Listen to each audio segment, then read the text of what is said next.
آپ نے سنا ہوگا کہ عبادت گاہوں سے متعلق ایک قانون بنا ہوا ہے، پلیسز آف ورشپ ایکٹ 1991 1991 میں ایک عبادت گاہوں کا قانون بنا ہے،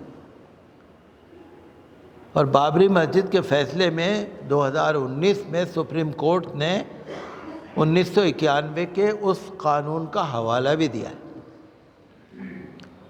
اس قانون میں یہ لکھا ہے کہ 1947 میں جس وقت دیش آزاد ہوا ہے، جس عبادت گاہ کی جو مذہبی حیثیت تھی وہی رہے گی۔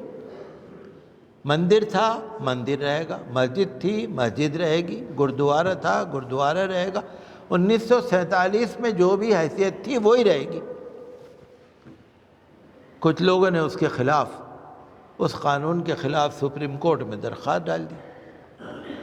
وہ درخواست کی سنوائی بھی چل رہی ہے، اور بھارت سرکار کو بھی اس میں اپنی رائے پیش کرنی ہے، جواب داخل کرنا ہے۔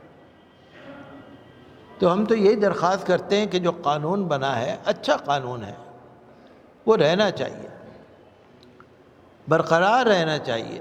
ہر عبادت گاہ اور ہر مذہب کا احترام ہونا چاہیے۔ آج کوئی کسی پہ اعتراض کرے گا، کل کسی اور پہ اعتراض کرے گا، کل کسی اور پہ اعتراض کرے گا، یہی ہوتا رہے گا۔ جو بھارت کی گنگا جمنی تہذیب ہے وہ بھی برباد ہوگی،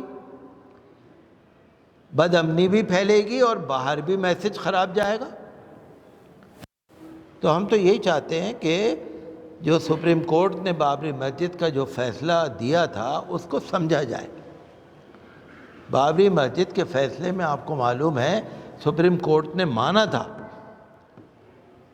کہ بابری مسجد کی جگہ پر پہلے کوئی عبادت گاہ نہیں تھی، مانا تھا۔ کسی عبادت گاہ کو توڑ کے مسجد نہیں بنی تھی، یہ مانا ہے۔ یہ مانا ہے کہ وہاں پر مورتی رکھنا غلط تھا۔ یہ بابری مسجد کے فیصلے میں سپریم کورٹ نے مانا ہے کہ مسجد کو گرانا غلط تھا۔ تو میں تو یہ چاہتا ہوں کہ جو ایک چیز چلی آ رہی ہے، آپ کو ایک بات میں بتاؤں کہ مذہب اسلام کسی عبادت گاہ کے خلاف نہیں، کسی دھرم کے مذہب کے خلاف نہیں۔ 1000 سال پہلے جب مسلمانوں کی یہاں حکومت تھی، انہوں نے کسی بھی دوسری عبادت گاہ کو نقصان نہیں پہنچایا۔ کیوں؟ کہ ہمارے دھرم میں ہی نہیں ہے۔ پیغمبر صلی اللہ علیہ وسلم کی تعلیم یہ ہے کہ خبردار کسی دوسرے مذہبی عبادت گاہ کو ہاتھ نہ لگانا، اور عبادت گاہ میں جو لوگ بیٹھے ہوں خبردار ان کو بھی ہاتھ نہ لگانا۔ اور بابری مسجد کے فیصلے میں یہ بات صاف ہو گئی کہ وہاں کوئی پہلے عبادت گاہ نہیں تھی اور اس کو نہیں توڑا تھا۔ تو میں تو یہی درخواست کروں گا کہ یہ جو قانون ہے ورشپ پلیسز ایکٹ 1991 کا، یہ رہنا چاہیے ہندوستان میں۔ اور بہت سارے معاملات ہیں، پریم اور پیار ہونا چاہیے، امن ہونا چاہیے، اور اس میں بھی سپریم کورٹ کو بھی انصاف کرنا چاہیے۔